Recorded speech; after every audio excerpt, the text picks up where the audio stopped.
बहुत बाधित हो गई है। मन इस समय बिल्कुल साथ नहीं दे रहा। पहले वही दिनचर्या पूरे उत्साह के साथ होती थी, अब वही एक बोझ सा लग रही है महाराज जी। भजन की थोड़ी भी तन्मयता में बहुत घबराहट होती है महाराज जी। कोई अपराध बन गया क्या?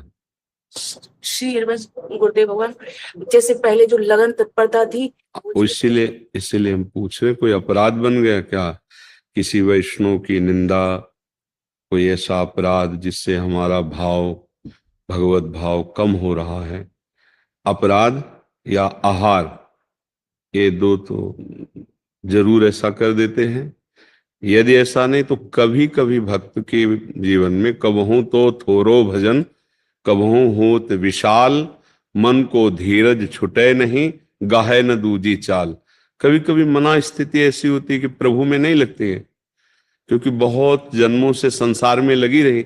मना खष्टानि इंद्रियाणि प्रकृतिस्थानि कर्षति, वो घंटा दो घंटा की बात। लेकिन अगर बराबर कई दिनों से ऐसा चल रहा है तो फिर भोजन का बहुत बहुत 2 दिन 3 दिन, रक्त जब तक रहेगा तब तक वो जहां उसका प्रभाव जला भजन करने से, तो फिर वही भाव आ जाता है।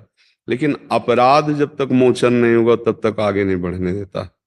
जैसे संतों की निंदा, वैष्णव की निंदा, या नाम के विषय में सोचना कि, या किसी के प्रति कोई आपराधिक वृत्ति हो जाना, या धर्म विरुद्ध अपने से कोई आचरण हो जाना, इन पर ध्यान देना चाहिए। अगर ऐसा कुछ है तभी ऐसा बाधित होता है, नहीं तो प्रतिपल उत्साह बढ़ता है। जब हमसे कोई पाप बन जाता है तो हमारे चिंतन को शुष्क कर देता है, और जहाँ चिंतन शुष्क हुआ, रस नहीं मिला, तो विषय की तरफ भागता है मन, और विषयों की तरफ मन गया तो फिर भजन भाव छूट जाता है। इसलिए आपको ही विचार करना पड़ेगा कि आपके द्वारा कहीं ऐसा कुछ तो नहीं हुआ। जैसे कल ही एकांतिक के बाद एक सज्जन खड़े हुए और रोने लगे कि जब आपका सत्संग सुना तो हमारे सब जीवन सुधरा और बहुत आध्यात्मिक रुचि बढ़ने लगी। फिर हमने किसी वैष्णव पर दोष दर्शन किया, बोले सब खत्म हो गया, चिल्ला कर रो रहे थे कि बचा लो मेरा भाव। ऐसा तो कभी कभी हम अपनी मायाकृत बुद्धि से महाभागवतों को नहीं जान पाते, और बाहरी बातों पर जो हमारी मलिनता है उसमें आरोप करके हम उनके प्रति दोष दर्शन या निंदा करने लगते हैं। भजन करने वाले को चाहिए, नारायण स्वामी का ये दोहा का अर्थ समझ ले, तेरे भावे जो करे भलो बुरो संसार, नारायण तू बैठ के अपनो भवन बुहार। संसार भला है कि बुरा है छोड़ो, अभी अभी अपने को देखो। अगर हमारे अंदर कोई बुरा भाव नहीं होगा तो हमें कोई बुरा नहीं दिखाई देगा। सच्ची मानिए, अगर हमारे हृदय में राम है तो चराचर जगत राम में दिखाई देगा, और काम है तो फिर काम में दिखाई देगा।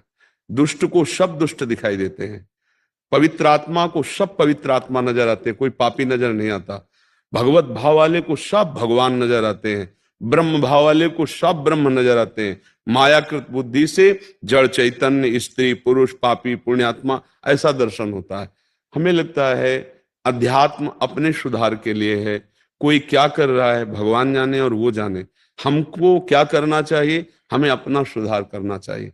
अध्यात्म जो मार्ग है वो अपने सुधार के लिए है। सत्संग सुना और दूसरों पर परीक्षण कर रहे हैं कि ये तो जो आज सत्संग सुना इसमें तो नहीं है, तो वो सत्संग आपके लिए हुआ है।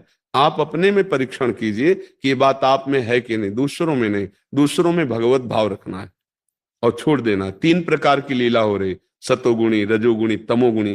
कहीं राक्षसी लीला हो रही, कहीं राजसी लीला हो रही, कहीं सात्विक लीला हो रही। कोई भजन कर रहा है, कोई दान कर रहा है, कोई पुण्य कर रहा है, कोई मार रहा है किसी को, कोई व्यभिचार कर रहा है। नाना प्रकार की लीलाएं हो रही, पर ये सब असत्य लीलाएं हैं, सत्य नहीं है। जैसे आप फिल्म देखते हैं तो उसमें मार काट भी, उसमें नाना प्रकार की कुचेष्टाएं भी, उसमें अच्छाइयां भी बुराइयां भी, लेकिन ना अच्छाई होती ना बुराई होती है, वो केवल अभिनय होता है। ऐसे एक सच्चिदानंद प्रभु एक ये विविध रूपों की लीलाएं कर रहा है। वो सृजन कर रहा है, वो पालन कर रहा है, वही संहार कर रहा है। वही नाना प्रकार की लीलाएं। हमको ये मानकर प्रणाम और अपने हृदय को सुधारना। यदि अध्यात्म और अध्यात्म नहीं तो लड़ते झगड़ते रहो, निंदा स्तुति करते रहो, हृदय मलिन करते रहो, उससे कुछ मिलना है नहीं। पक्का समझिए, कुछ नहीं मिलना। ये नाटक केवल माया का चल रहा है। ये एक ही परमात्म तत्व है, वो अपने आप से अपने आप में खेल रहा है। अब समझ पाओ तो समझ पाओ, न समझ पाओ तो भजन करो, तब समझ जाओगे। क्यों? आप विचार करके देखिए, कोई अगर ऐसी वृत्ति है तो आप ध्यान करोगे भगवान को साक्षी करके, तो आ जाएगा कि हमसे ये गलती हो गई। अन्यथा भजन में धीरे धीरे रुचि बढ़ती है, पर जब हमसे कुछ गलती हो जाती है, कोई अपराध बन जाता है या किसी पर दोष दर्शन हो जाता है, तो भजन छूट जाता है। पक्का समझिए, जब हम किसी पर भी दोष दर्शन करते हैं तो वो अपने ऊपर लागू हो जाता है। ये एक प्रकृति का अलौकिक नियम है। अगर हम तुम्हें कहेंगे कि बहुत नीच पुरुष है, तो एक दिन हमारे अंदर ऐसे आचरण जागृत हो जाएंगे कि सब कहेंगे कि बहुत नीच पुरुष है। पक्का समझ लेना, हम जो भाव करेंगे वही हमारे अंदर भाव आ जाएगा। इसीलिए बचाया जाता है, राधा राधा राधा राधा, प्रभु गलती हुई, नहीं नहीं, भगवान जिससे जो जैसी लीला। हमको अपने आप को देखना है। हमारी तो प्रार्थना यही है कि हमें अपने आप को सुधारना है। ये हमारा अध्यात्म कहता है, हमारा शास्त्र कहता है, हमारे गुरुजन कहते हैं। हाँ, दूसरा कोई हमसे प्रेम से पूछ रहा है तो जो हमको ज्ञान है वो हम आपको बता देते हैं। बकाया आप पकड़ो ना पकड़ो, वो हमारे लिए है। स्वांता सुखाय तुलसी रघुनाथ गाथा, ये हम आत्म सुख के लिए ज्ञान प्राप्त किए हैं, दूसरों पर दोष दर्शन करने के लिए नहीं कि ये तो पापी है, ये पुण्यात्मा है, ये नीच है, ये अदम। नहीं नहीं, हम अपनी दृष्टि पावन करने के लिए सब मेरे भगवान हैं, ये देखने के लिए साधना किए, ये देखने के लिए हम उपासना मार्ग में आए। तो इसके बिना शांति नहीं मिलेगी। हमारा कहीं राग हो जाएगा, कहीं द्वेष हो जाएगा, किसी के गुण देखेंगे, किसी के दोष देखेंगे, और यही जगत में अशांति का कारण बन रहा है। कोई मित्र बन जाता है, कोई शत्रु बन जाता है। और आनंद अगर प्राप्त करना है तो न मित्र बनाना, न शत्रु बनाना, सब में भगवत भाव रखना है। तेरे भावे जो करो, तुम्हें जो भावे सो करो, जो भगवान रचे हैं वो तुम भोगो। हमें जो मार्ग, हमें संत संग मिला, शास्त्र स्वाध्याय मिला, अब हम नहीं भटकेंगे, अब हम भगवत मार्ग में चलेंगे। तो भोजन से 1-2 दिन तक भजन में विक्षेप पड़ता है। अगर बहुत गंदा हो गया तो 15 दिन भी लग जाए।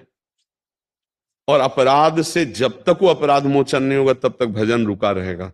इसीलिए भक्तन के अपराध से डर पो, ऐसा वाणी जी में लिखा है।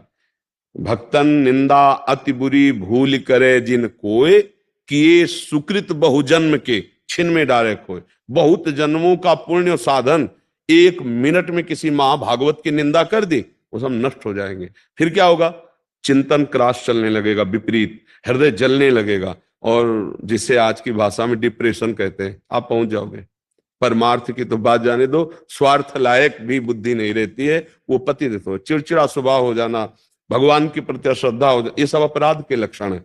जैसे लोग भगवान की निंदा करते हैं ना, वो पाप किए हैं, वो ऐसे अपराध किए कि उनकी बुद्धि ये स्वीकार ही नहीं कर सकती कि भगवान है। अगर स्वीकार कर ले तो मंगल शुरू हो जाए। पहला मंगल यहीं से होता है, आस्तिक कि भगवान है, अस्ति भगवान है, और नास्ति भगवान नहीं है, ये घोर अमंगल का लक्षण है। यहीं से दुर्गति प्रारंभ होगी, क्योंकि बहुत पाप हो गया है, हृदय मलिन हो गया, तो भगवान की भी अस्वीकृति हो गई। स्वीकृति में कम से कम इतना तो रहता है कि एक रास्ता बचा रहता है कि मैं बहुत नीच हूं, पामर हूं, प्रभु आप मुझे बचा लो। एक प्रार्थना करने का अवसर तो होता है, लेकिन नास्तिक में वो भी भाव खत्म हो जाता है, तो मतलब पूरी दुर्गति भोगनी है। तो हमें अपने को संभालना है, और जब ऐसी स्थिति हो तो भगवान से प्रार्थना करें और जोर जोर से नाम कीर्तन करें। इसके लिए हमें भाव की जरूरत नहीं है, इसके लिए भाव की जरूरत, नाम कीर्तन के लिए भाव की जरूरत। राधा राधा राधा राधा राधा राधा मन जला रहा है, पर राधा राधा राधा, या तो वो अपराध सामने आ जाएगा कि तुमने अपराध किया, तो उससे क्षमा मांग लो, मानसिक या प्रगट में अगर सामने हो, और अगर नहीं तो फिर नाम ही भस्म कर देगा उस अपराध को। इसमें जप नहीं काम कर पाता क्योंकि मन नहीं लगेगा, इसमें कीर्तन काम करेगा।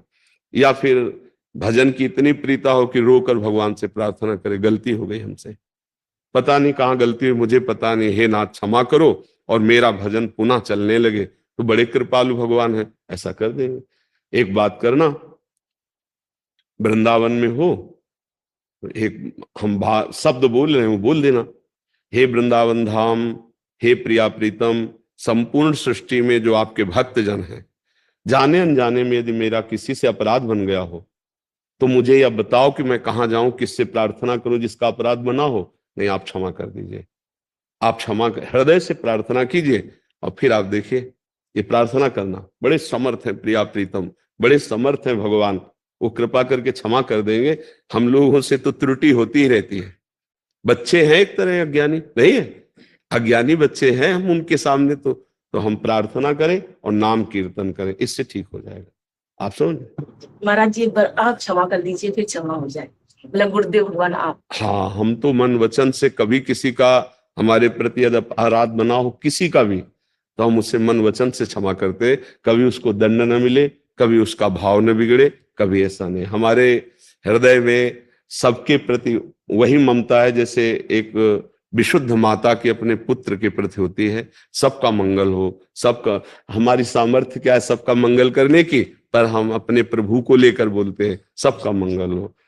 दृष्टि है, हो सकता है किसी की भी दृष्टि चूक जाए, दोष का, तो हमारे प्रति किया हुआ पूरे विश्व में किसी को कोई अपराध न लगे, किसी को कोई दंड न लगे। आपकी क्या बात, किसी को भी न लगे, समझ रहे आप जी? कोमल जी, यमुना